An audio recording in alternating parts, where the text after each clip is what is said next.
नमस्कार सबैलाई।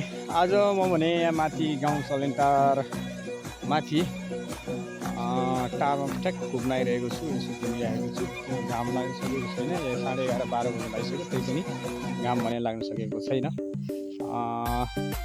आज म भने सलेन्टारबाट सबैलाई सम्झिरहेको छु। सलेन्टारमा अहिले सबै खेतीपाती भित्र आएर बारीहरू बाँझेछन्। हजुरहरूलाई म सलेन्टार देखाउँछु है त। थोरै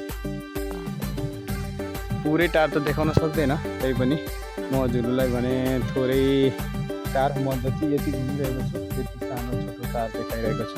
यो चाहिँ सलेन्टार हो। यो चाहिँ अहिले बारीहरू बाँझेछन्, मासहरू ओखालिसकेको छ, मकैहरू सबैले वाइसक्यो, तोरीहरू फुलिरहेको छन् उता। यो भने हामीहरूले खेतीहरू गर्ने बारीहरू त्यहाँनिर ठ्याक्कै यता र जहाँ मैले अहिले देखाइरहेको छु यहाँनिर र यता हामीहरूको छ। त्यस पछाडि अहिले म चाहिँ माथि दोकानसम्म जाउँ भनेर उहाँ ट्र्याक्टर जोतिरहेको छ। टार त आँखाले भ्याइ नसक्नु नै छ। अब मेरो मोबाइलले भ्याउँदैन, क्यामेराले त भ्याउँदैन, हेर्न सक्नुहुन्छ। अहिले चाहिँ भने सबै जोत्ने काम भइरहेछ। कोही मकैहरू बाँकी नै छ, घाँसको लागि राखिराखेर कानु होला मान्छेहरूले। मकैहरू बाँकी नै छ, तोरीहरू छ बारीमा। अहिले मासु ओहालेर भने सबै कुटेर भ्याइसके। सलेन्टारमा अहिले पारिलो छ। 11:30 बज्न लाग्यो, 11:15 हुन लाग्यो। अहिले भने पारिलो छ। यो लगभग अब घाम लाग्ला जस्तो छ। उता पारिपट्टि देखिरहेको चाहिँ हिमाल देखिरहेको छ अनि धागो डाँडो देखिरहेको छ। अहिले यहाँ देख्न सक्नुहुन्छ। यो चाहिँ सलेन्टार अर्गौता हो। यो चाहिँ अहिले म कोषढुङ्गा पुग्नुपर्ने छ। कोषढुङ्गानिर पुग्न लागिरहेको छु है त।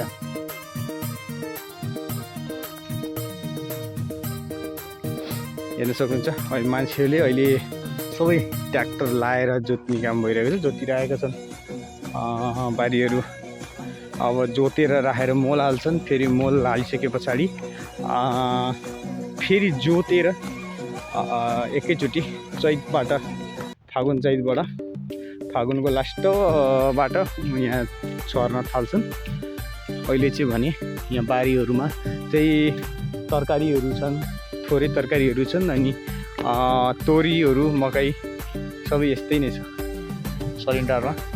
अहिले घामहरू यस्तो छ, जाडो मौसम भएर पुसमाघको बेला भएर नि होला। अहिले लगभग घामहरू त्यस्तो विधि लागेको पनि छैन, 12 बज्न लागिसक्यो। यो सबै टार हो। यो बिचको यो चाहिँ हामीहरू म अहिले बुट्टारदेखि नरसिंहधाम बुट्टारदेखि माथि गाउँ आएको। गाउँ आएदेखि अहिले भर्खर घाम लाग्न लाग्यो, रमाइलो लाग्यो, त्यही भएर मैले भिडियो लिएँ। सबैजना मेरो भिडियोमा स्वागत छ, सबैजना हेर्नु होला।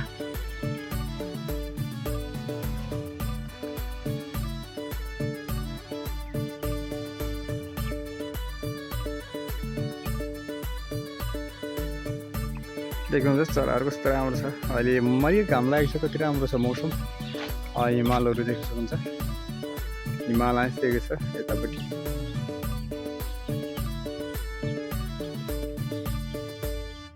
यता योपट्टि यो चाहिँ डाँडागाउँ हो। यो डाँडागाउँ हो होइन।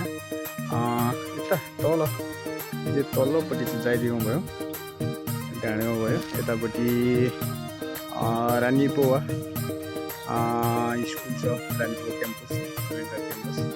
अनि यो चाहिँ कोषढुङ्गा।